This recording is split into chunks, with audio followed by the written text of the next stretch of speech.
بعض لوگ وہ ہیں جو اپنے لیے مانگنے کے لیے آتے ہیں.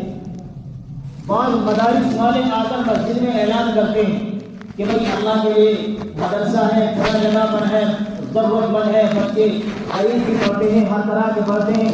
اور آپ جانتے ہیں کہ اگر کسی کے گھر میں 4 افراد ہوں تو ان کا کتنا خرچ ہے، اور اگر کسی مدرسے میں 500 طلبہ ہیں، مسلمانوں کے بچے ہیں، تو ان کا کتنا بڑا خرچ ہوگا. تو جب وہ مدارس والے اعلان کرتے ہیں تو بعض بےہودہ قسم کے لوگ منہ بناتے ہیں اور وہ یہ سمجھتے ہیں کہ یہ اپنا پیٹ پالنے کے لیے ایسا کر رہے ہیں. اور خدا کے بندو، تمہیں نیت صاف رکھنی ہے. جیسا میں نے ابھی واقعہ بیان کیا کہ زانیہ کو اور چور کو اور غنی کو دینے پر بھی اللہ نے قبول کر لیا. آپ اللہ کی رضامندی کے لیے اللہ کے راستے میں دیں. مدارس والے اعلان کریں، خوب بڑھ چڑھ کے ان میں حصہ لیں، جتنا آپ سے ہو سکے اتنا حصہ لیں اور ان کو مدارس میں خرچ کرنے کے لیے. اور میں یہ بات بتا دوں کہ مدارس بہترین مصرف ہیں زکوٰۃ کے پیسے کو اور اپنے اموال کو خرچ کرنے کا. لیکن جو لوگ دنیا دار ہوتے ہیں، جن کے دماغوں پر دنیا کے ٹھپے لگے ہوتے ہیں، جو پاگل ہوتے ہیں اور پاگلوں میں بیٹھتے ہیں، ان لوگوں کا کہنا یہ ہوتا ہے کہ مدارس والے اپنا پیٹ پال رہے ہیں. اور خدا کی قسم، اس روئے زمین پر اگر آج قرآن زندہ ہے تو مدارس کی وجہ سے ہے. اگر نبی کی حدیث زندہ ہے تو ان مدارس کی وجہ سے ہے. اگر میرے اور آپ کے پاس ایمان ہے تو یہ مدرسے والے ہیں. تبلیغی جماعت کس نے بنائی تھی؟ وہی الیاس تھے جو مدرسے کے پڑھے ہوئے تھے. یہ قرآن کی تفسیریں کیا کسی اسکول کے ٹیچروں نے لکھی ہے؟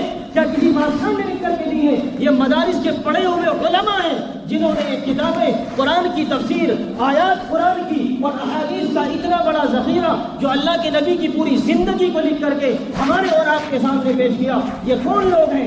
آپ دیں یا نہ دیں، لیکن مدارس والوں سے اپنے ذہن کو صحیح رکھیں. اپنے ذہن کے اندر جو گند ہو اسے نکال دیں کہ ہمیں دینا ہے یا نہ دینا ہے.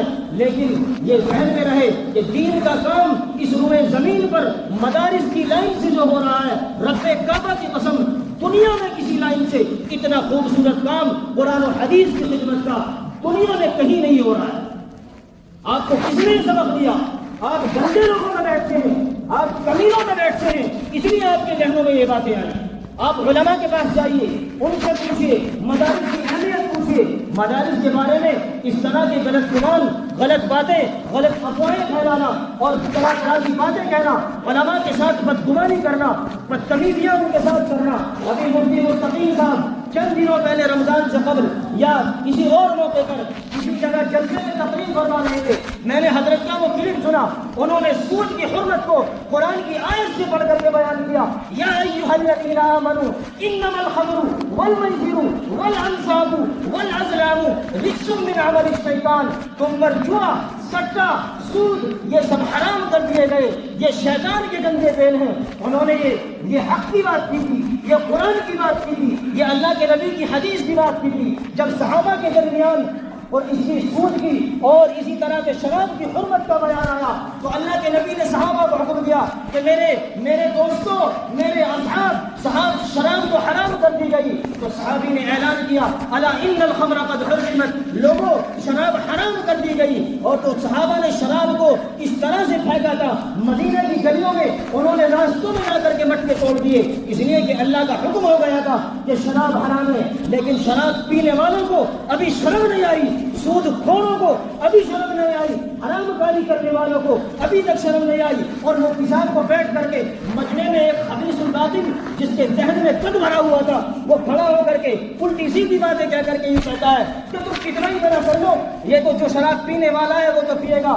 ارے خدا کے بندے، وہ پیے نہ پیے لیکن قرآن کے احکام لوگوں کے سامنے بیان کیے جائیں گے، کسی کو اچھے لگے یا کسی کو برے لگے. ہماری خدمت یہ ہے، ہم قرآن کی بات ساری دنیا تک پہنچائیں گے، چاہے ہمیں اس کے لیے کیسی سزا ہو جائے، کسی طرح کی بات ہمارے سامنے پیش آ جائے، ہمیں نہیں، اپنوں کو برا لگے یا غیروں کو برا لگے، لیکن حق کی بات اس منبر سے کہی جائے گی. کوئی اس بات کو روکنے والا پیدا نہیں ہوا. کہ کس نے بتایا؟ قرآن کریم کی باتیں لوگوں کو نہ بتائی جائے، اللہ کے نبی کی حدیث لوگوں کو نہ سنائی جائے. جہاں فضائل سنائے جائیں گے وہاں حرام کاریوں کے بارے میں بتایا جائے گا. اللہ تبارک و تعالیٰ سے دعا فرمائے کہ امت میں جو گندگی ہے اللہ تبارک و تعالیٰ ان گندگیوں سے اس امت کو پاک و صاف فرما دے۔ وآخر دعوانا الحمد للہ رب العالمین۔